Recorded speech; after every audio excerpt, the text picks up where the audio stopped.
ہمارے پیارے نبی صلی اللہ علیہ وآلہ وسلم سفر کے لیے گھوڑے کا سوار پسند کرتے تھے، اور آپ صلی اللہ علیہ وآلہ وسلم لباس میں سفید رنگ والے لباس کو زیادہ پسند کیا کرتے تھے۔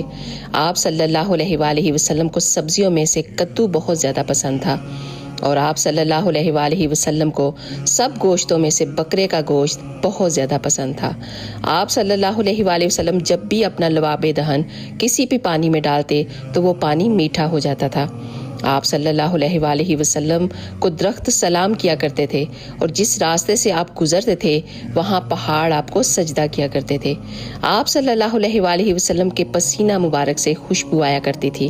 آپ صلی اللہ علیہ وآلہ وسلم جس طرح آگے دیکھ سکتے تھے اسی طرح پیچھے بھی دیکھ سکتے تھے۔